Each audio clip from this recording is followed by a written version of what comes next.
క్షీరాబ్ది ద్వాదశి నాడు తులసీ కళ్యాణం. పరమ పవిత్రమైన క్షీరాబ్ది ద్వాదశి విశేషాలు. క్షీరాబ్ది ద్వాదశి తులసీ కళ్యాణం వెనుక ఉన్న గాథ ఏమిటో తెలుసుకుందాం. తెలుగు పంచాంగం ప్రకారం నవంబర్ 12 మధ్యాహ్నం వరకు ఏకాదశి గడియలు ఉన్నాయి. ఆ తరువాత ద్వాదశి ప్రారంభమవుతుంది.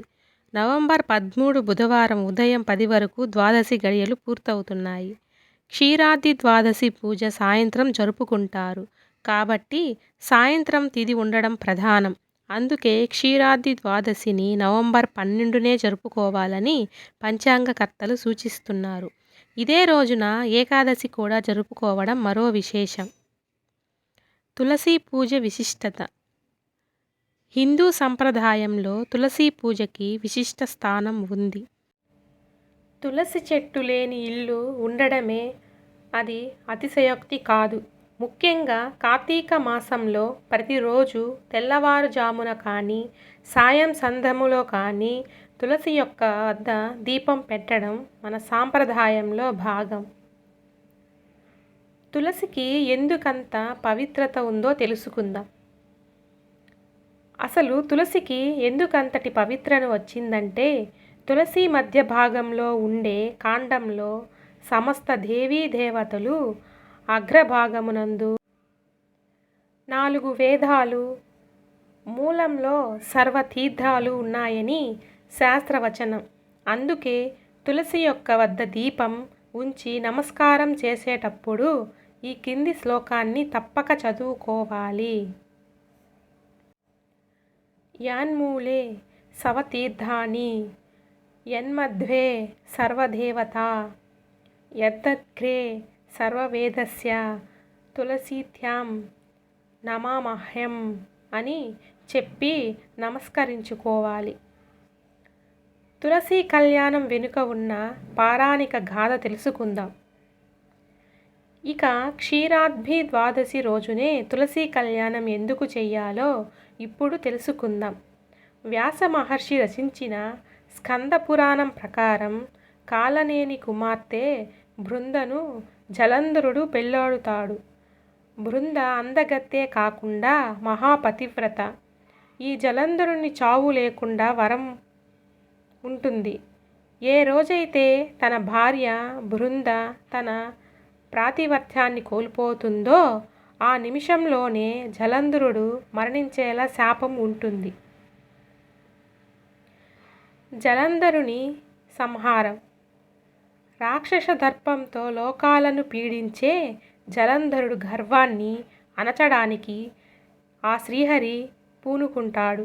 ఒకసారి జలంధరుడు మితిమీరిన గర్వంతో శివుని మీదకు దండయాత్రకు బయలుదేరుతాడు.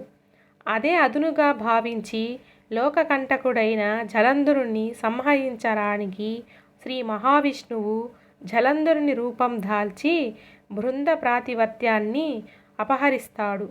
బృంద ప్రాతిపత్యంతో ఉన్ననాళ్ళు ప్రాణాలు కాపాడుకున్న జలంధరుడు పరమశివుని చేతిలో హతుడవుతాడు.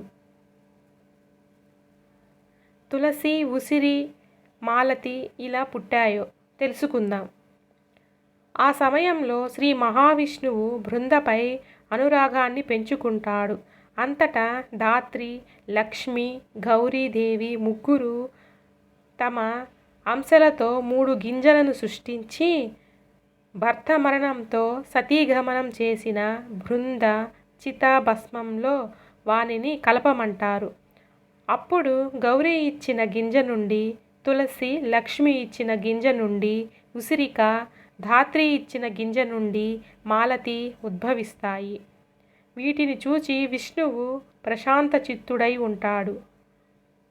ఈ మొత్తం సంఘటన అంతా కార్తీక శుద్ధ ద్వాదశి నాడే జరిగింది కాబట్టి దీన్నే క్షీరాబ్ది ద్వాదశి అని, చిలుక ద్వాదశి అని అంటారు. ఇందుకే తులసీ కళ్యాణం. ఆనాటి నుంచి క్షీరాబ్ది ద్వాదశి రోజు తులసి చెట్టుకు, ఉసిరిక చెట్టుకు కళ్యాణం జరిపించడం ఆనవాయితీగా వస్తుంది. ఇలా చేయడం వలన సకల కోరికలు నెరవేరతాయని, అష్టైశ్వర్యాలు సమకూరుతాయని భక్తుల విశ్వాసం. తులసి కళ్యాణం ఎలా చెయ్యాలో తెలుసుకుందాం. తులసి కోట ముందు రంగురంగుల ముగ్గు వేసి, తులసి యొక్క పక్కనే ఉసిరిక మొక్కను కానీ కొమ్మను కానీ నాటి, ఆ రెండిటికి ధూప దీప నైవేద్యాలతో శాస్త్రోక్తంగా అర్చించి, రకరకాల ఫల పుష్పాలతో అలంకరించి చక్కగా కళ్యాణం జరిపించాలి. చక్కెర పొంగలి, పులిహోర, గారెలు నైవేద్యంగా సమర్పించాలి. అనంతరం మంగళహారతులిచ్చి కళ్యాణ క్రతువును పూర్తి చేయాలి. ఈ విధంగా క్షీరాబ్ది ద్వాదశి రోజు తులసి కళ్యాణం చేసిన వారి ఇంట త్వరలో పెళ్లి జరుగుతుందని, సకల సౌభాగ్యాలు సిరి సంపదలతో ఆ ఇల్లు తులతూగుతుందని చెబుతారు. ఓం శ్రీ కార్తీక దామోదరాయ నమః.